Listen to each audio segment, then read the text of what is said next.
Today we shall discuss stroke.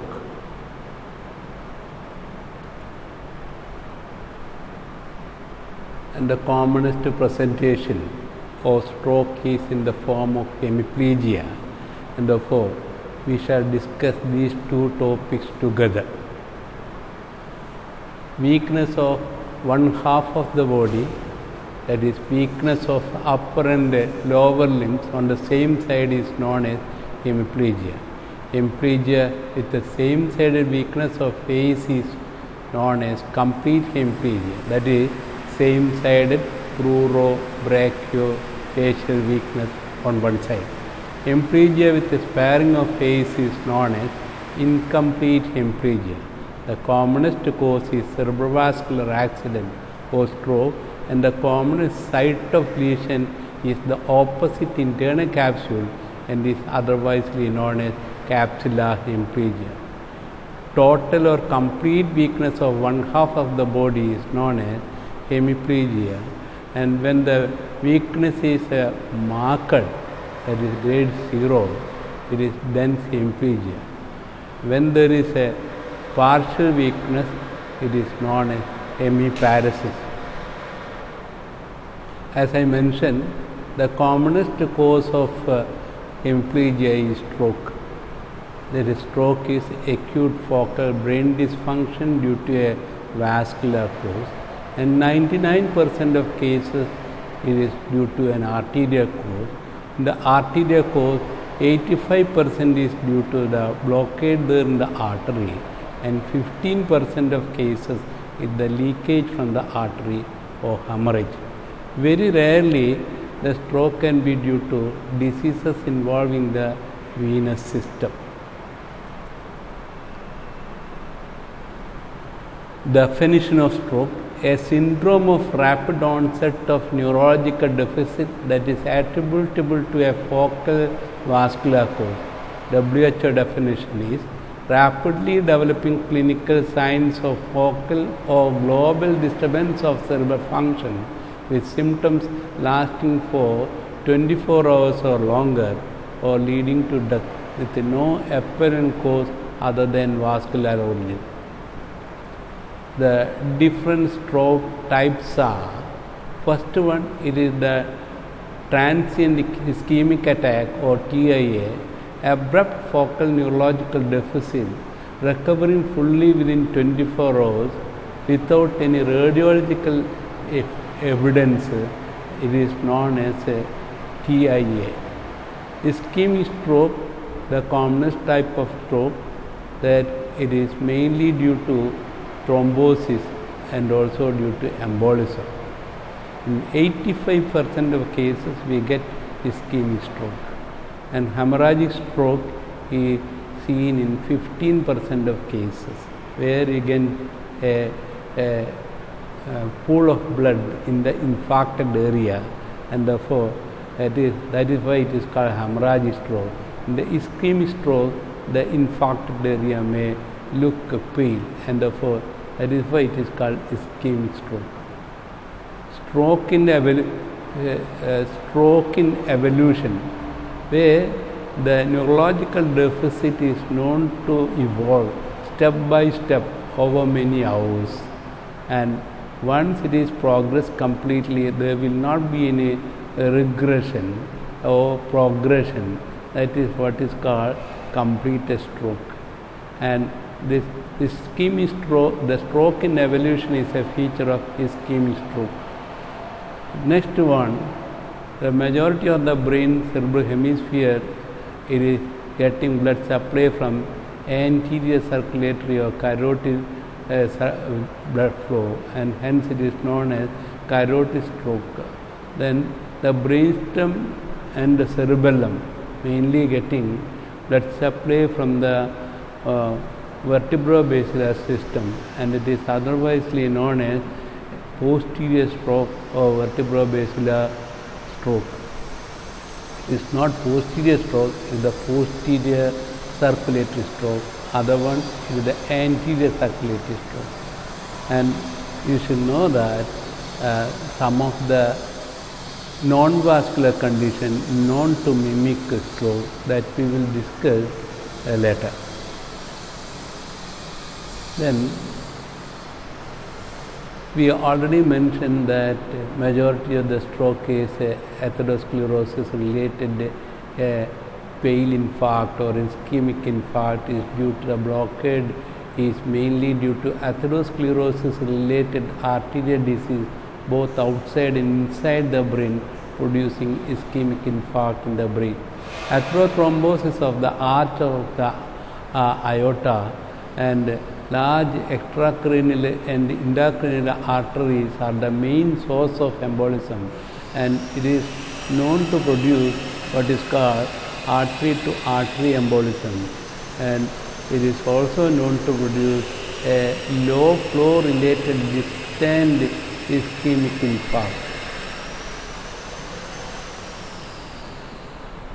Embolism can be cardiogenic, as in the case of atrial fibrillation, rheumatic valvular heart disease like mitral stenosis, myocardial infarction, or in endocarditis. In situ thrombosis of atheroma of penetrating artery, that is the ventricular straight arteries results in subcortical small lacuna, meaning leak infarction, and this is known as lacunar infarction, having the size 3 millimeter to 1 to 1 centimeter, 1 to 1.5 centimeter diameter. Lacunar infarction can occur in the thalamus, basal ganglia, and brainstem. Now we shall see what are the risk factors for developing stroke. There are the fixed risk factor like age, sex, race, previous vascular accident, hereditary factors, and other hereditary diseases as shown there in the slide. Modifiable risk factors are mainly the lifestyle diseases and other conditions shown here there in this slide.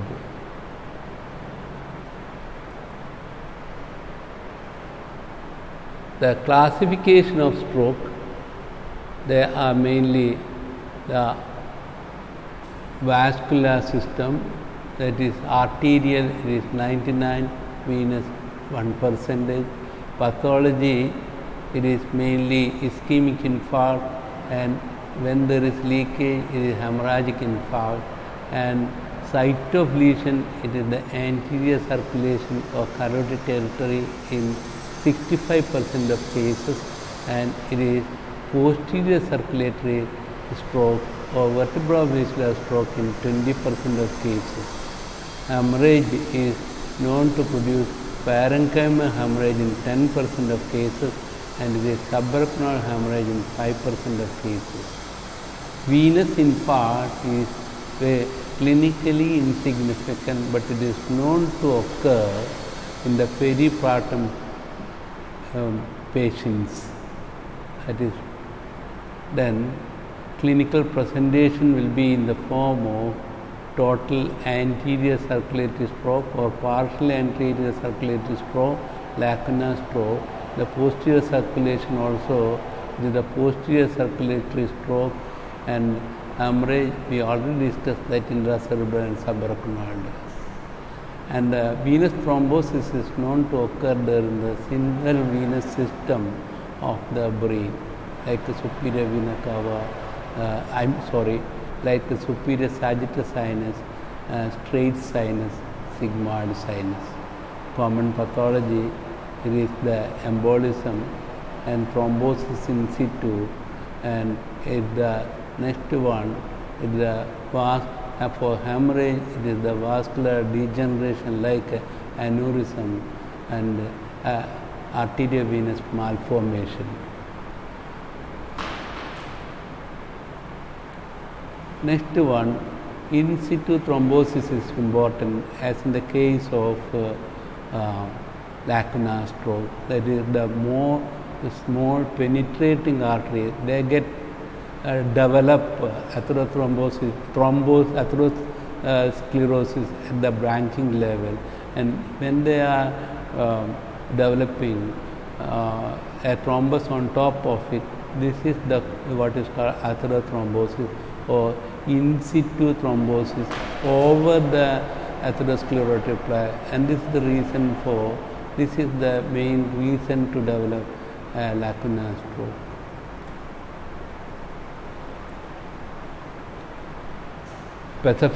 Now we shall see the pathophysiology of stroke.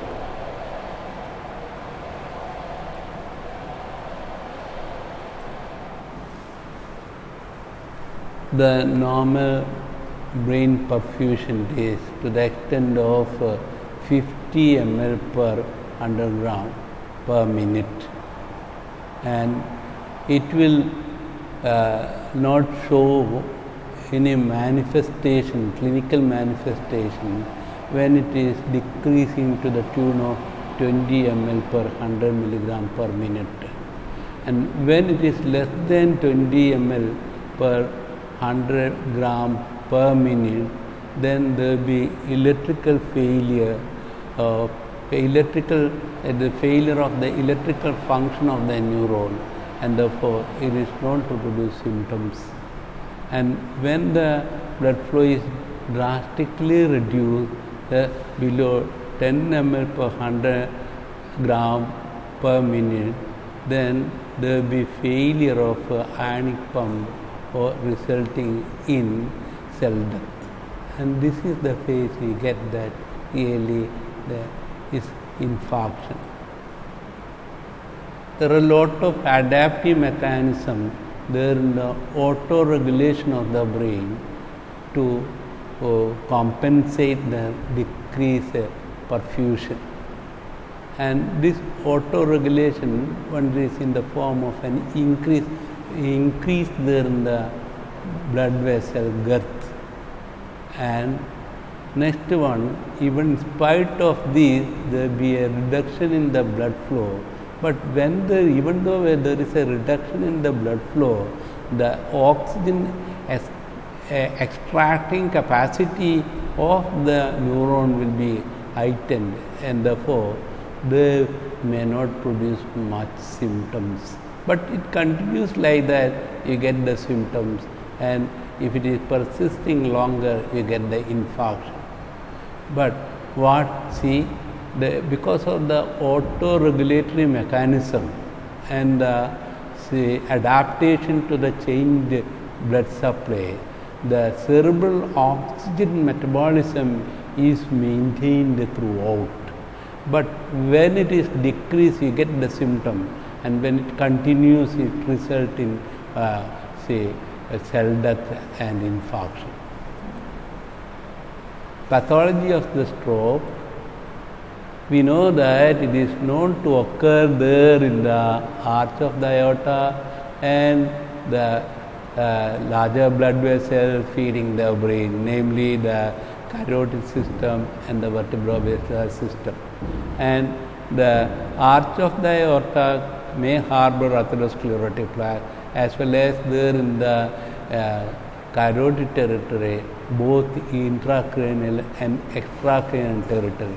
When they harbor this atherosclerosis, and sometimes there can be complication like a thrombus formation on it, and that is known to send the detached thrombus from the plaque in the downstream of the blood, resulting in blockade a smaller blood vessel there in the brain, and this will result in a ischemic infarction, and this is what is called artery to artery embolism, and this is a very important cause for stroke.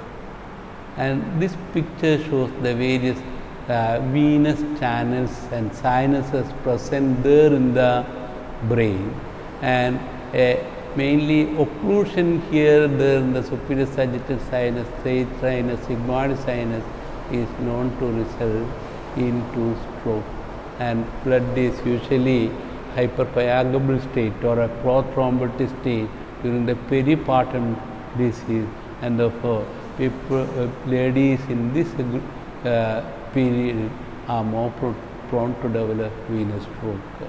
Other, if they are having prothrombotic state like say polycythemia or factor V Leiden deficiency and factor III deficiency, they develop, say, blood will become prothrombotic and they develop sometimes the venous thrombosis. And this picture is showing the blood supply of the brain with circular Willis here. And circular Willis, it is mainly known to compensate decreased blood flow through one anterior circulation or posterior circulation, or a blockade in one artery will be compensated by the circle of Willis. And here it is showing the vertebral artery, and this is the posterior inferior cerebellar artery, and this is the ICA or anterior inferior cerebellar artery, and that continues into the joint to vertebral artery joins together in the pons to produce the basilar artery, and they divide into posterior cerebral arteries.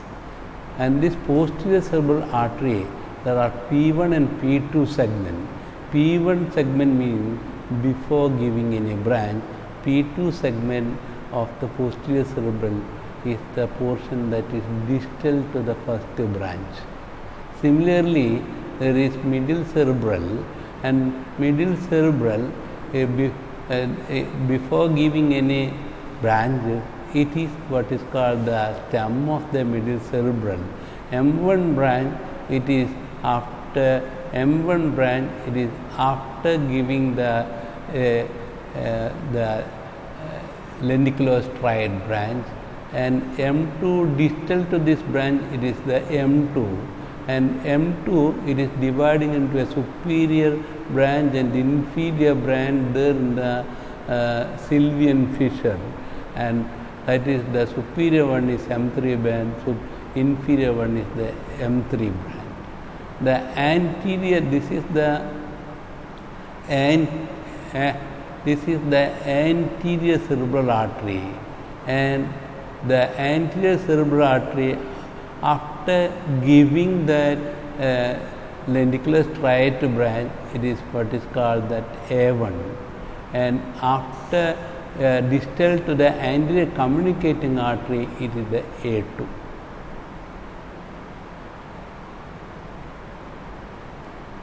And therefore, the problem atherosclerosis can occur there in the anterior territory or in the posterior territory. Majority, the stroke is known to come there in the anterior territory or the carotid territory rather than the posterior territory. When the posterior territory is involved, you get the brainstem stroke, and when the anterior territory is involved, you get various type of hemiplegia. And we shall see stroke in the cerebral hemisphere, that is the territory of anterior circulation. And this diagram depicts the anterior circulation. Of course, this should be shown as a shaded picture because it is not coming outside, it is coming inside the lateral aspect of the cerebral hemisphere. And this is the internal carotid divided into middle cerebral artery and anterior cerebral artery, supplying majority of the cerebral hemisphere. Posterior cerebral artery, it is a continuation of the basilar artery. It supplies that mainly the brainstem as well as the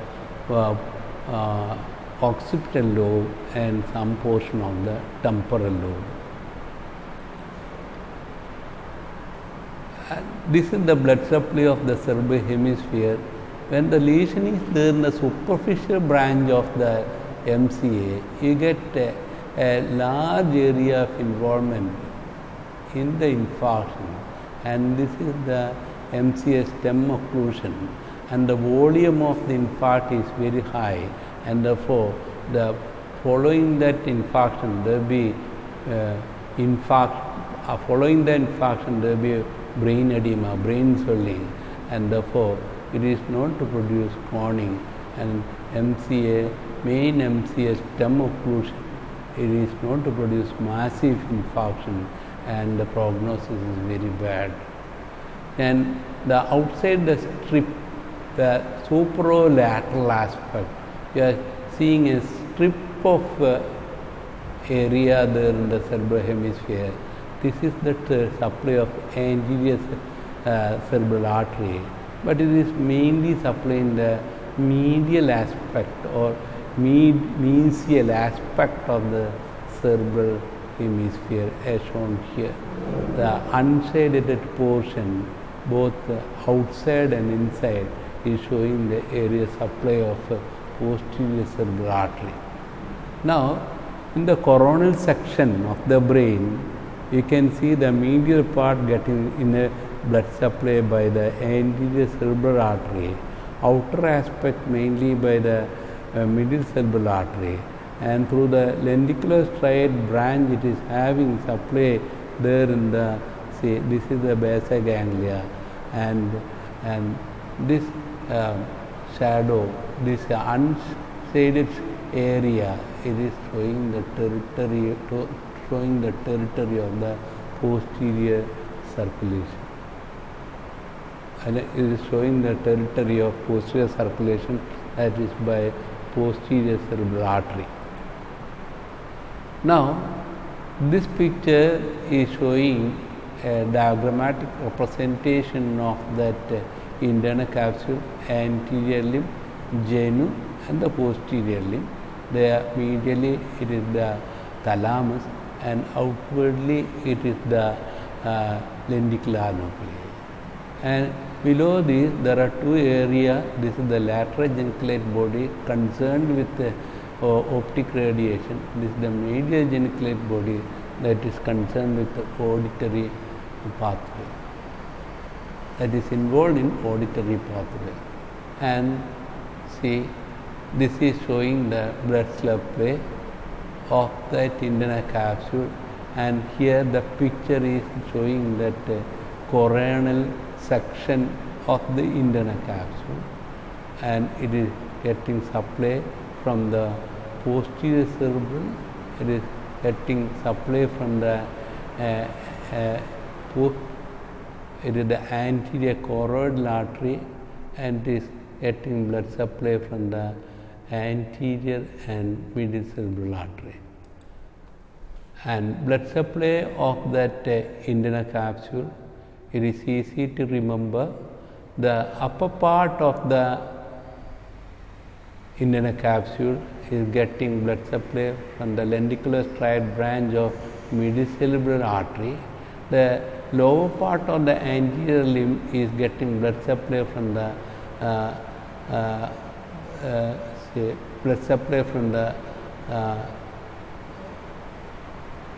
Hubinus artery, that is the Hubinus artery, and the lower part of the genu, it is getting blood supply from the lower part of the internal carotid branch, that is again the Hubinus, that is that is the Hubinus artery. Posterior limb, it is getting blood supply for the lower part, the anterior choroidal artery.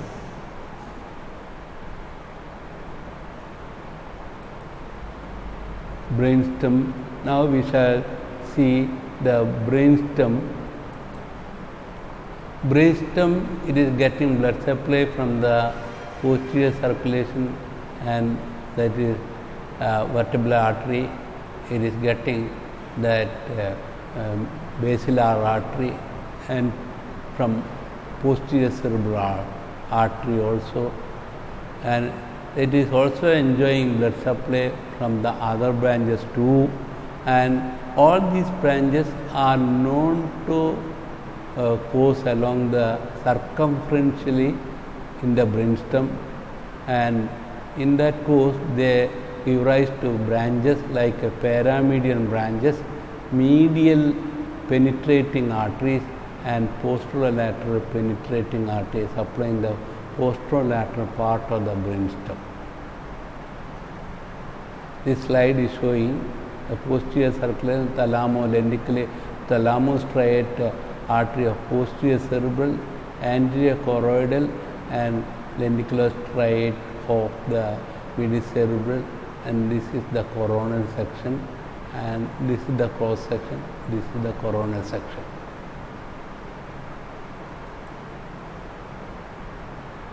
To remember the structures of brainstem, it is better to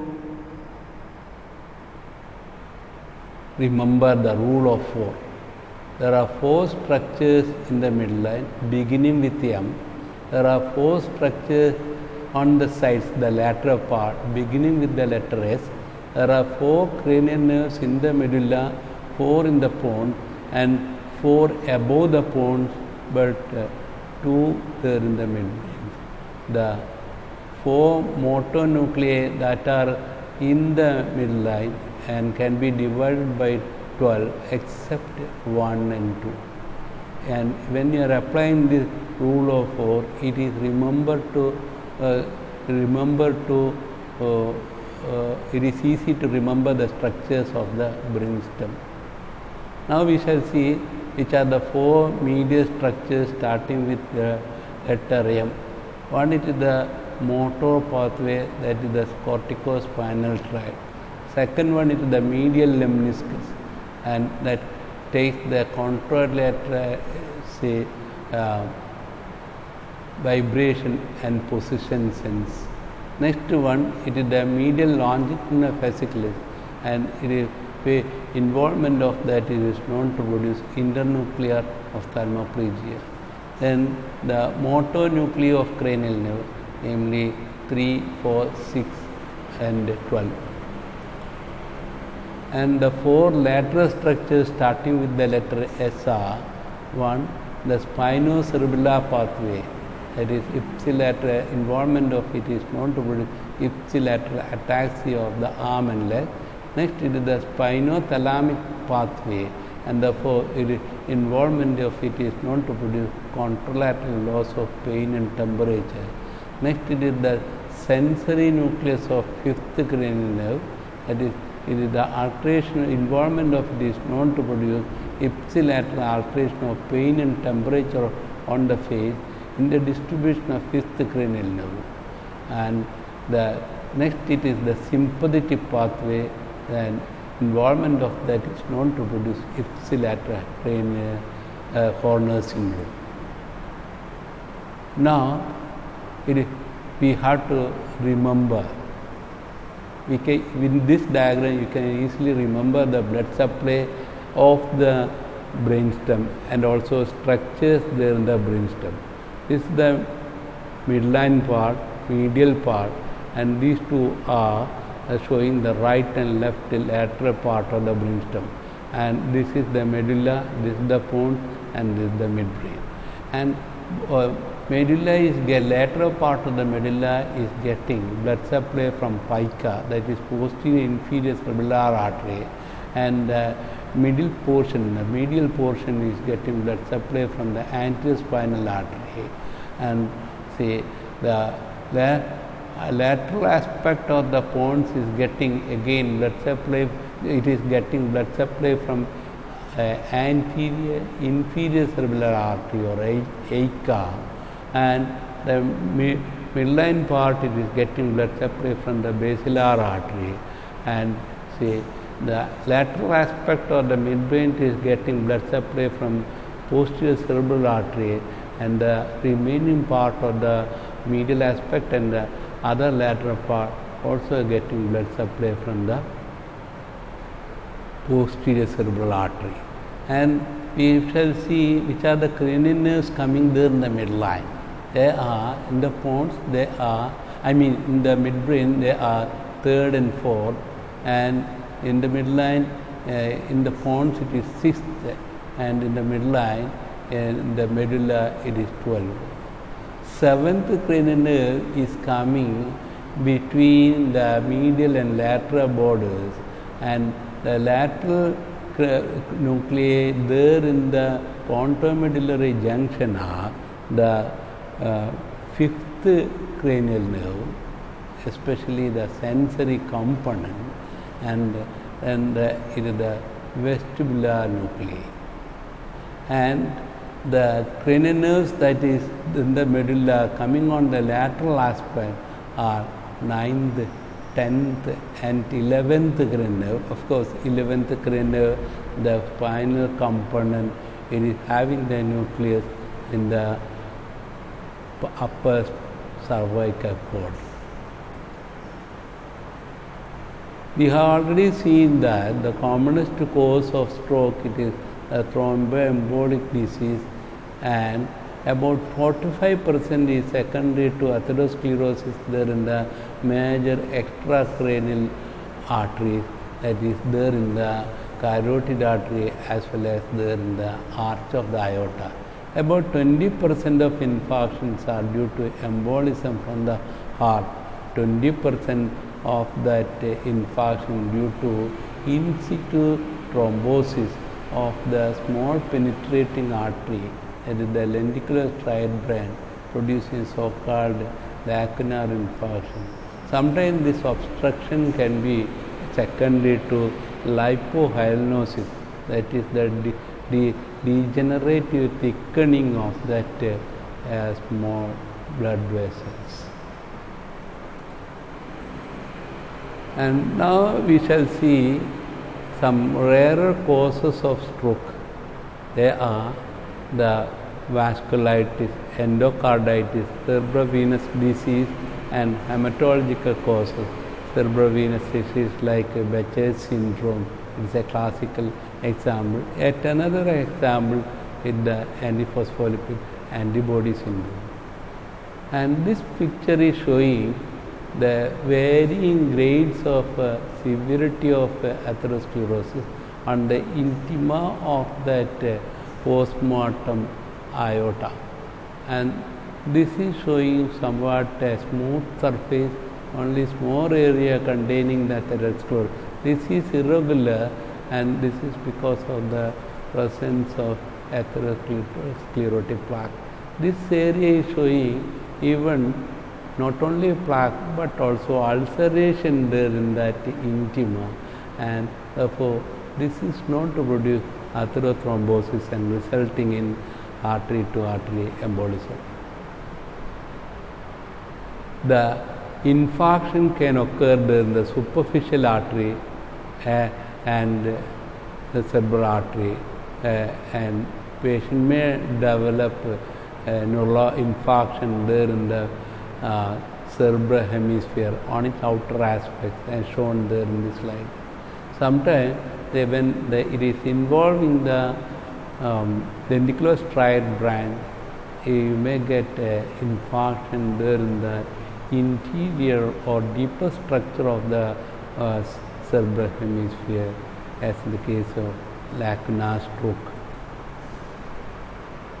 The lenticular striate artery, they are prone to develop atherosclerosis at this branching point, and they are known to get thrombosis on top of it, resulting in a small area of infarction in the brain, and it may look like this small area hypodensity in the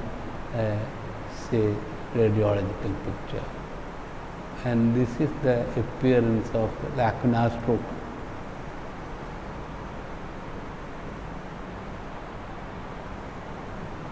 The leakage, that is the bleeding from the arterial side or hemorrhagic infarction, it is can be intracerebral hemorrhage or subarachnoid hemorrhage. The causes are systemic hypertension, amyloid angiopathy, aneurysm, AV malformation, head injury, drug addiction like drug addiction as in the case of cocaine or amphetamine addict. Now we shall discuss the clinical features of stroke. presenting problems in stroke, maybe in the form of weakness, speech disturbances, sensory disturbances, visual deficit, visuospatial dysfunction, ataxia, headache, seizure, and coma. Now, the aforementioned neurological deficits are important, and with that they present to the casualty. And when you are encountering the patient for the first time, you have to make certain whether you are dealing with a case of stroke or not. So that you can make use of the Rosier scale. Unilateral facial palsy means there is a carries 1 plus, and unilateral grip weakness, it carries 1 point. Unilateral arm weakness again 1 point. Unilateral leg weakness 1 point. Speech loss 1 point, and visual field defect at another point. So together there are 6 positive points, and see, loss of consciousness and seizure they are not that much common in stroke, and therefore they are known to occur in other conditions than stroke. That is why these two symptoms are having negative points, and you calculate the score in that particular patient. When the score is more than, the total score can come to -3 to +6, and total score can be more than 0, indicates stroke is possible in that patient. Once again, when the total score is more than 0, it indicates the stroke is in that patient is highly possible. Now, the score may be sometimes, say, -2, as in the case or recovered case of TIA. Now, we have to do with general examination, and see, we have to note the vital before doing that nervous system examination. And what are the general examination findings? You have to look in a case of stroke. There you have to look for risk factors for stroke first, like that xanthelasma. Next, it is the color on the limb, like ischemia of the limb, deep vein thrombosis, and have to look whether the patient is having pressure sores. And see, rashes are also important because it is known to produce rarely, it may be a feature of vasculitis. Now, this sort of rash is known to occur sometimes rare causes of stroke like collagen disease. Then eyes, arcus presenilis, diabetic retinopathy, hypertensive retinopathy changes, retinal embolism, and cardiovascular system. Definitely you have to look all these points because heart is the feeder of blood to the brain, and therefore if there is any problem there in the heart, it can result into stroke. Respiratory system, you have to see whether the patient is having aspiration pneumonia and pulmonary edema, and whether the patient developed a respiratory infection like infection secondary to aspiration, and we have to see what is the oxygen saturation, because the oxygen saturation is less, the chance of recovery from the stroke will be poor. You know that in the infarcted area there is a peri-infarctal tissue which are only having a change there in the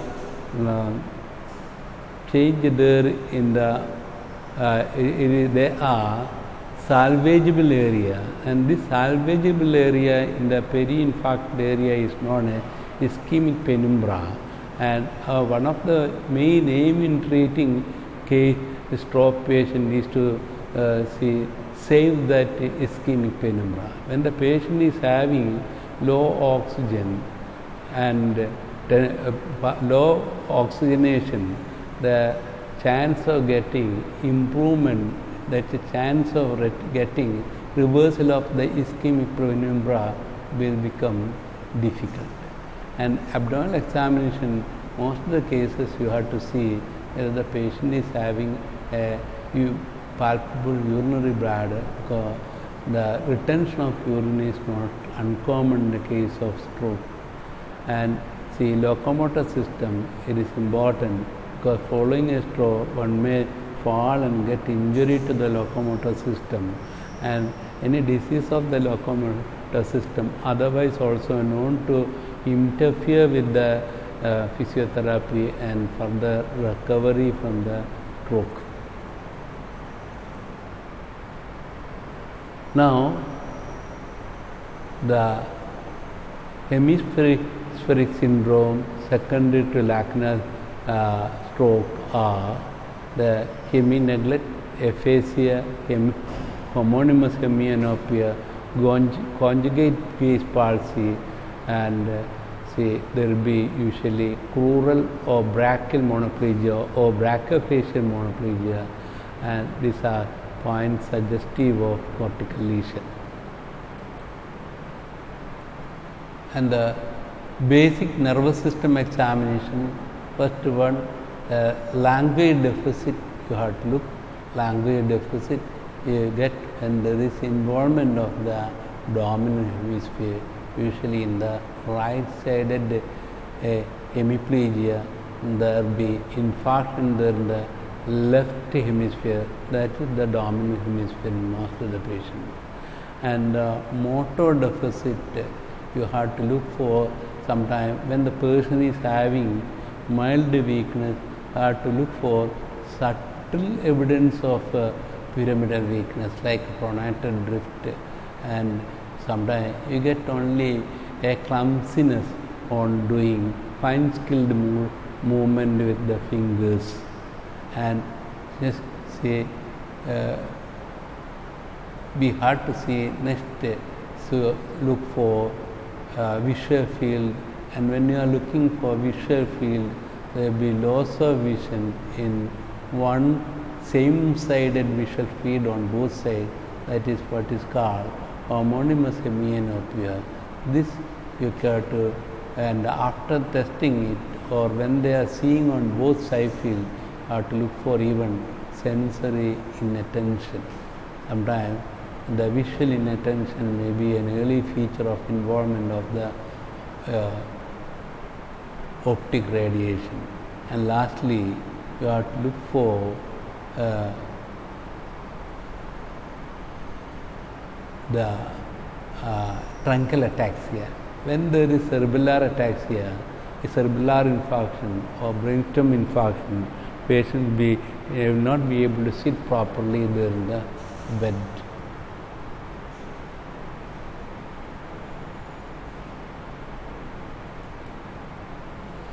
Then clinically, these are all important, and different types of hemiplegia, complete hemiplegia, incomplete hemiplegia, we already discussed, and the commonest cause it is the internal capsular lesion or capsular hemiplegia. Then closed hemiplegia means ipsilateral element cranial palsy and contralateral hemiplegia, and that is what is called closed hemiplegia, and the site of lesion is on one half of the brainstem. That is, on the side of cranial palsy you get that lesion. Then next, the carotid hemiplegia, where the occlusion there in the carotid, it can produce ipsilateral loss of blindness and contralateral hemiplegia. A patient after developing hemiplegia on one side, on if he is developing hemiplegia for the second time after some time, then the state after the second stroke, it is what is called hemiplegia on the right side and hemiplegia on the left side. This is otherwise known as double hemiplegia rather than right and left hemiplegia. And the cruciate hemiplegia, this is only for theoretical purpose. See, the pyramidal tract is known to decussate at the spinomedullary junction, and one half of this decussating part is involved. There will be weakness of one arm and weakness of opposite leg, that is what is called cruciate hemiplegia. When we know that the innervation of that upper limb it is C5 to T1, and therefore a lesion passing through one half of the spinal cord, that the hemisection of the spinal cord, there can be weakness there in the upper and lower limb on the same side, but no involvement of the face. This is what is called a spinal hemiplegia, and the classical example is the Brown-Séquard syndrome. Stuttery hemiplegia, say patient may develop frequently with that neurological deficit that may follow quickly, as in the case of stroke in evolution, and this is an example of artery to artery embolism, and that is otherwise known as stuttery hemiplegia. Hemiplegia, when there is immediately occurring after the stroke, there will be flaccid paralysis and total areflexia, and that is what is called hemiplegia in neuronal shock. And when the patient is having evidence of recovery from the neuronal shock, first example, it is the extensor plantar, recovery of the appearance of extensor plantar, tone there in the pronator group of muscle. These are early evidence of recovery from the neuronal shock. Old hemiplegia, we shall get all features of long-standing pyramidal lesion, and there will be hyperreflexia and spasticity in peculiar hemiplegic posture as well. Then in old hemiplegia, many years old, improperly treated, you get fixed deformity, and that is due to contracture, and that is what is called hemiplegia with contracture. And hemiplegia usually will not produce loss of muscle bulk, but in an infantile hemiplegia, that is hemiplegia occurring during the neonatal period, there will be marked loss of weight, marked loss of bulk on the side of hemiplegia.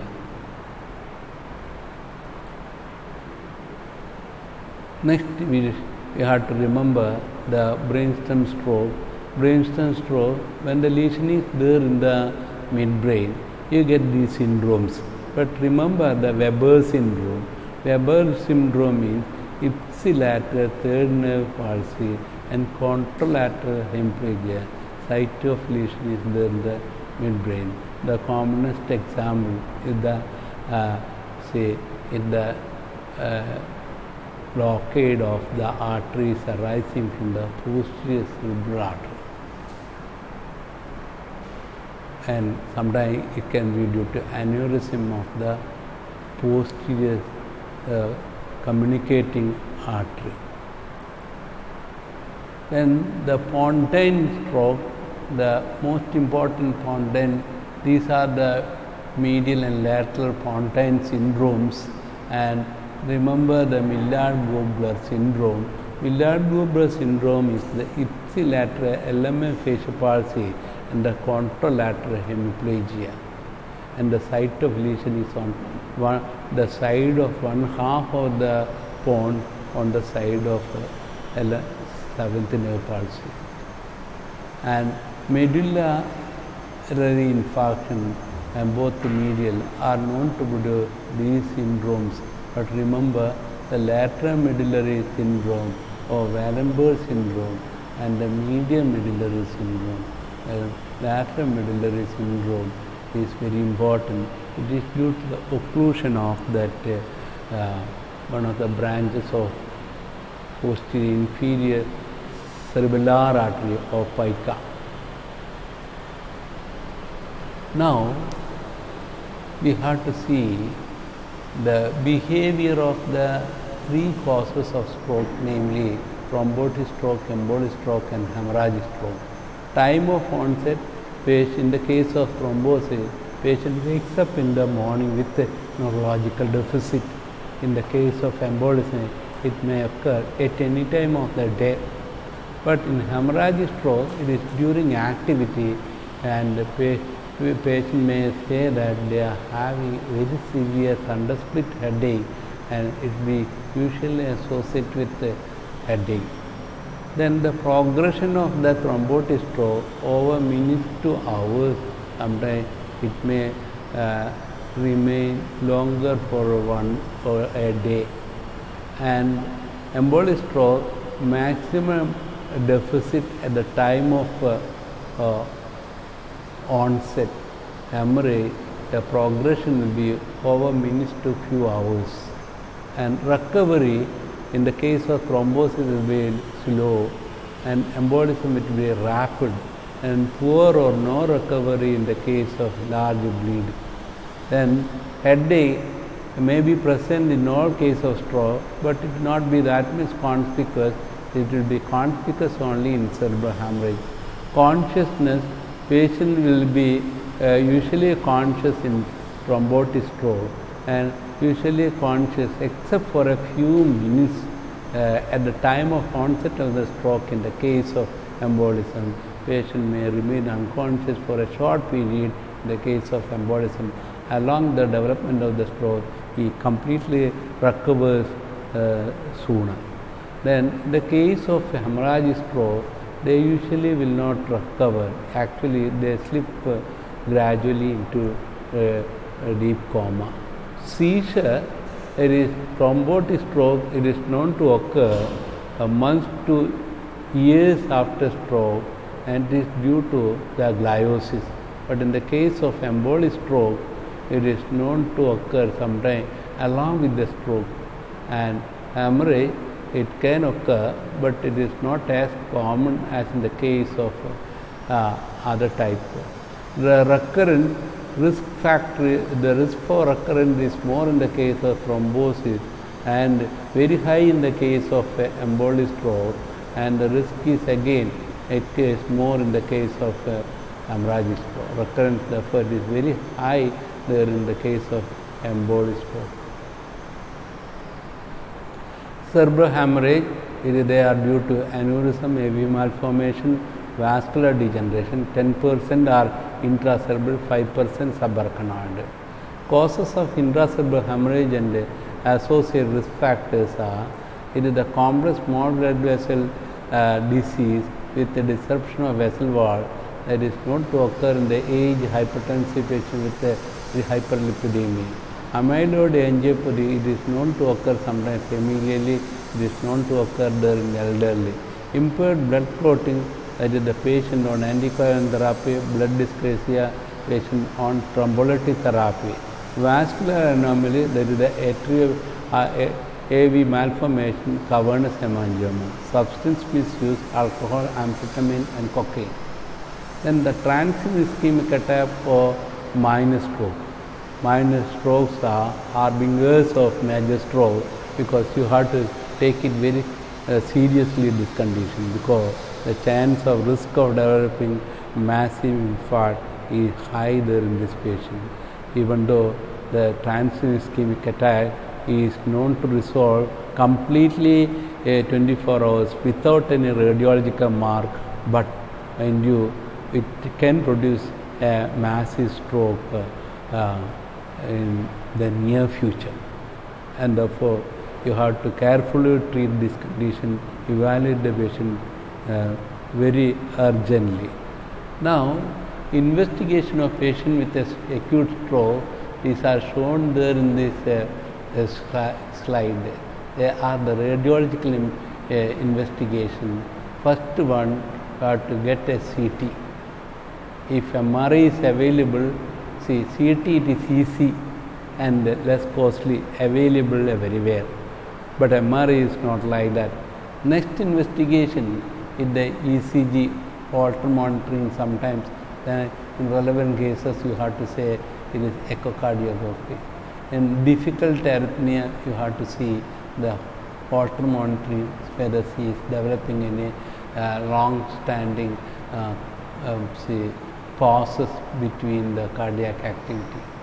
And next it is the vascular study. There are the duplex ultrasound of carotid and also intracranial, transcranial Doppler. With that you can study even the behavior of the intracranial artery. Best investigation, it is the CT angiography or MR angiography. Never forget to do that basic investigation like full blood count, total cholesterol, blood glucose, serum electrolytes, blood urea, serum creatinine, and again never forget to do a CBC ESR and other hematological workup, the serum protein, electrophoresis, clotting, whether there is any thrombophilia seen in respective cases. In the case of subarachnoid hemorrhage, there is a role for lumbar puncture, and if the diagnosis of subarachnoid hemorrhage is not obvious, wait for 10 hours and do lumbar puncture, and the CSF usually may show xanthochromia. That's a point in favor of subarachnoid hemorrhage.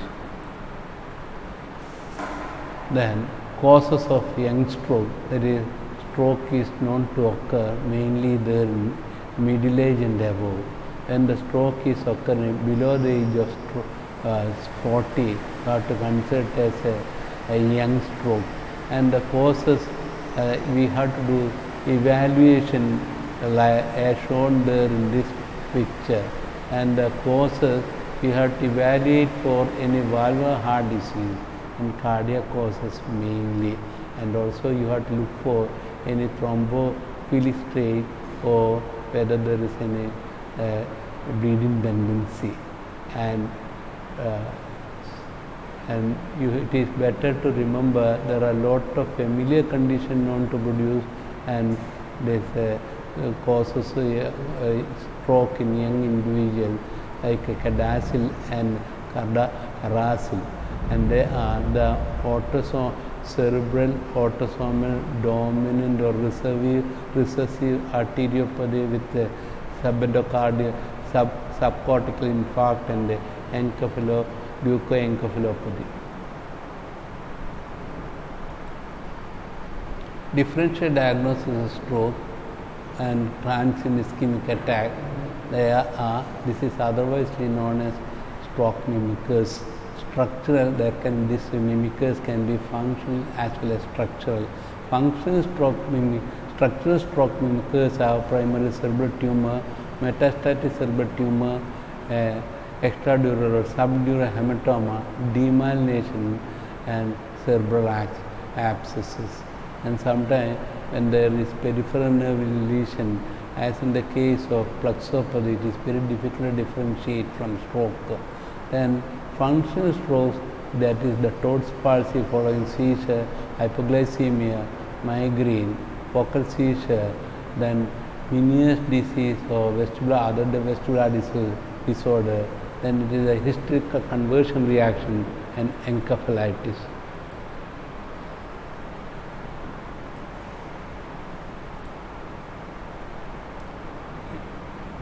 Then see, when the person is worsening, definitely you have to do a repeat radial study, that is a patient on anticoagulant or abnormal coagulation. Then consideration for reperfusion, that is, you have to do a radiological study when you are getting a patient on anticoagulant or a known case of abnormal coagulation. And when you are considering reperfusion therapy, or you have to do a CT study on ESG. And next one, deteriorating conscious level or rapid progression of the neurological deficit, you have to get a CT or MRI. And suspected cerebellar hematoma, you have to get a MRI to know whether the patient is developing Corning or Indian hydrocephalus. Acute stroke, therefore the investigation played CT and CT with contrast. MRI is definitely superior, but it is not available. Even the MRI, early MRI, when it is available in an experienced hand, it is better than CT. And the cardiac investigation we have already discussed. Echo is important. This is to see that whether there is any clot there in the left atrium or the left side of the heart. The best option is transesophageal for the left atrial clot. It is known to occur there in endocarditis, atrial myxoma, intracardial thrombus, or patient with patent foramen ovale. And also it is important. It is also important in patients with prosthetic heart pulse and valvular heart disease and a stroke following recent myocardial infarction. Next is vascular imaging is also important. It is by duplex ultrasound, transcranial Doppler, or it is with MRI angiography or CT angiography. Now, emergency management of stroke. Emergency management of stroke, it is you have to first remember, differentiate, confirm the diagnosis of stroke, because there are a lot of stroke mimics, and you have to note that differentiating points as shown here. But after establishing the diagnosis, you have to do a neuroimaging, and if it is an ischemic stroke in most of the cases, and you have to decide whether he is an eligible candidate for reperfusion therapy. That is within the first 4.5 hours of development of stroke. And if he is a right candidate, then intravenous thrombolysis, you have to start with that tissue plasminogen activator, and the benefit is shown here in the term of number need to treat. The next, sometimes you get again a considerable benefit after doing that clot retrieval mechanism, like mechanical thrombectomy. And if the person is not eligible for reperfusion, what you have to do in 80% of cases, to be usually patient may be coming after the window period. Then you have to give aspirin, usually 300 milligram of soluble aspirin or chewable aspirin. Then you should have to admit the patient there in the acute stroke unit. Again, the benefit is shown here. That is, when you are seeing 20% admitted there in stroke, you can prevent one death. And identify the cause of the stroke, and you have to plan secondary prevention once he is out of that stroke unit.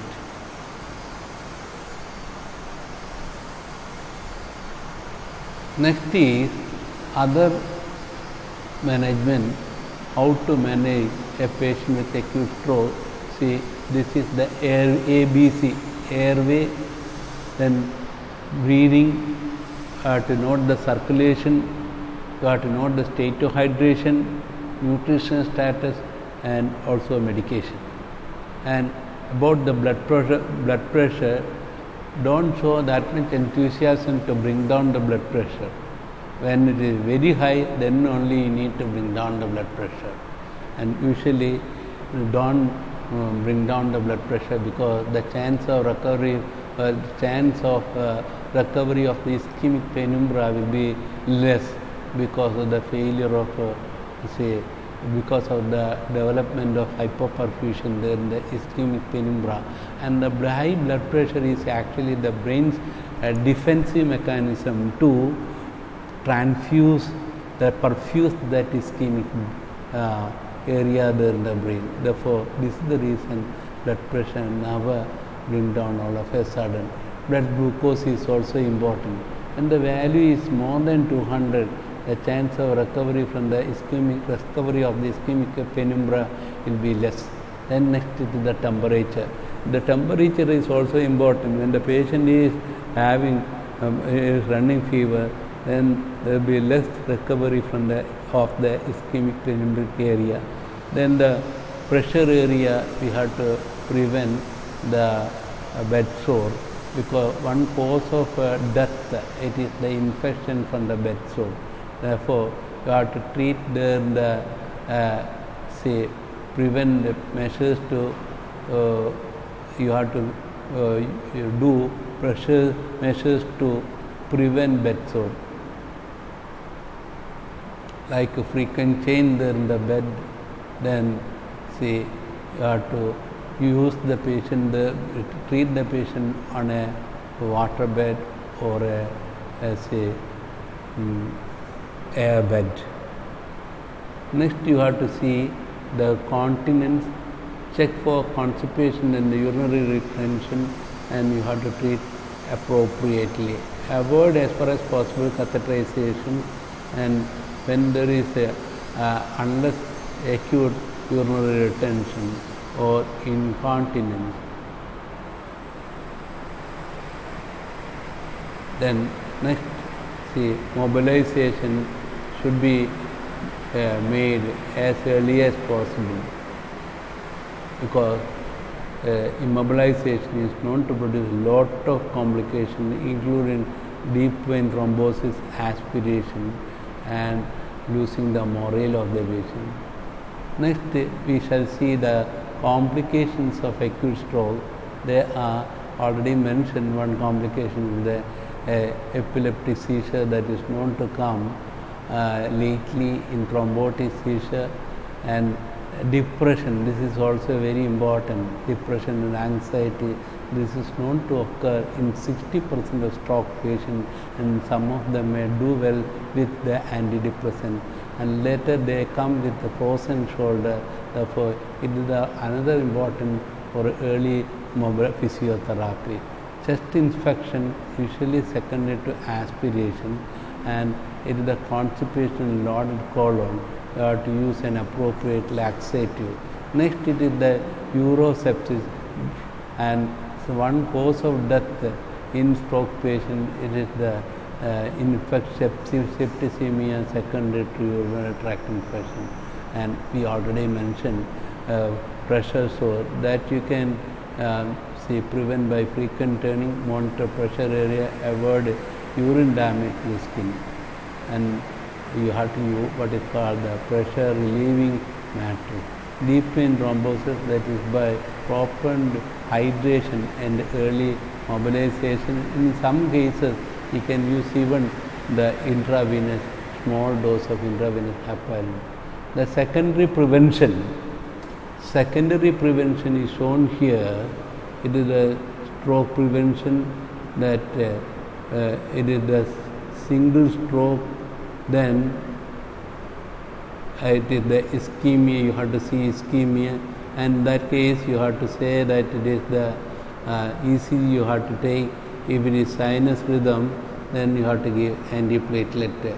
And if the patient is having, for example, arrhythmia like atrial fibrillation, you have to do a thyroid screening, and you have to do again thyroid screening and echocardiography. Next is you have to consider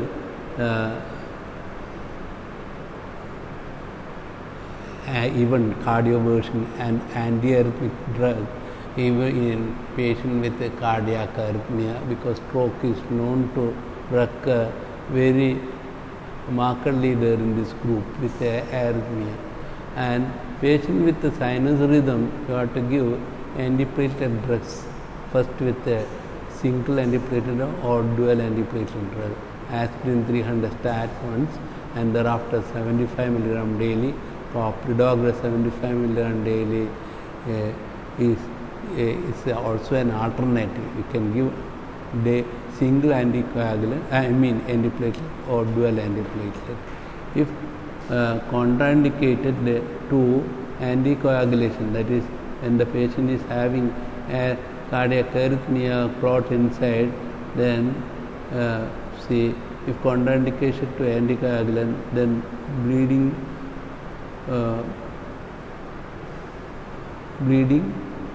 falls, and see, you have to say that when the patient you are giving anticoagulant, the chance of bleeding also will be very high. You should be careful. Next is carotid. When the patient is having blockade there, then the patient is having ischemic stroke. Other investigation you have to do is the carotid Doppler study. Then, if the obstruction is more than 70%, you have to consider stenosis, and in that case you have to do carotid endarterectomy. And when the patient is having high cholesterol, you have to bring down the cholesterol by giving high dose of lipid lowering agent like simvastatin or atorvastatin. And next is when the patient is having cardiac arrhythmia, we have to give anticoagulation. This is to keep the INR between 2 to 3. Then hemorrhagic stroke, lower the blood pressure. Ideal blood pressure should be 130 over 70 millimeters of mercury. This is the place where you have to give a blood pressure antihypertensive drug, and 1 to 2 weeks after onset only you can give this treatment better. See, then you have to use thiazide diuretic, AC inhibitor, other agent. When the value is very high, that is more than 200 over 120, then you have to bring down the blood pressure there in hemorrhagic stroke as well immediately. Next point, I have to remember the whole lifestyle modification like smoking cessation, low intake of salt, lower fat intake, avoid alcohol intake, increase exercise, and lose excessive weight. Then subarachnoid hemorrhage, the causes are leaking aneurysm, they are saccular or berry aneurysm. It is 30% there in the anterior communicating artery, 25% there in the posterior communicating artery, and 20% there in the penetrating branches of MCA, 20% there in the MCA, especially at the branching point. At another cause, the bleeding AV malformation, and 10% no aneurysm and perimesencephalic bleed usually, and there be characteristic appearance CT. These are known to produce, known to make early recovery, but it is known to recur again and again. Sometimes intraventricular extension of the cerebral hemorrhage also known to produce subarachnoid hemorrhage. Clinical presentation of subarachnoid hemorrhage: the thunderclap headache, vomiting and altered sensorium developing during physical exertion, training and sexual excitement. Patient is usually distressed and irritable with the photophobia. There can be high blood pressure, focal hemispherical neurological deficit, and neck stiffness. Third nerve palsy is a point in favor of posterior cerebral artery aneurysm. Endoscopy may reveal subhyaloid hemorrhage. Then investigation of subarachnoid hemorrhage, it is an emergency CT, and when the CT is negative, when the patient is say positive, then refer the patient to a neurosurgeon. Meanwhile, you can resuscitate the patient and you can start nimodipine 60 milligram. Then the patient, if you are not getting any evidence of subarachnoid hemorrhage but clinical features suggestive, then you have to do a CSF study after 12 hours and look for xanthochromia. And xanthochromia is a point in favor of subarachnoid hemorrhage. If CT and CSF at 12 hours are negative, the patient has not had subarachnoid hemorrhage. Then the clinical features of cerebral venous thrombosis, I already mentioned, it is known to occur in peripartum patients. Cavernous sinus thrombosis, it is known to produce proptosis, headache, external and internal of thermoplegia, papilledema, reduced sensation, the first division of the trigeminal, often it is bilateral. Patient will be very ill and febrile. Usually the infective cause is very high. And superior sagittal sinus thrombosis, headache, papilledema, seizure, clinical feature may resemble idiopathic intracranial hypertension. It may involve veins of both hemispheres causing advanced motor and sensory focal deficit, and transverse sinus thrombosis is not with hemiparesis, seizure, papilledema, and may spread to the jugular foramina and to involve cranial 9, 10 and 11, and that is what is called foramen, that jugular foramen syndrome. And the treatment, as I already mentioned, nimodipine IV and later orally. Then see, in venous thrombosis treatment, it is, you can give nimodipine IV, and you can when the patient is able to swallow, you can give it orally also. Next is the surgery for removal of the clot in the sinuses in selective cases, and and when there is bleeding, you have to give endovascular platinum coil insertion.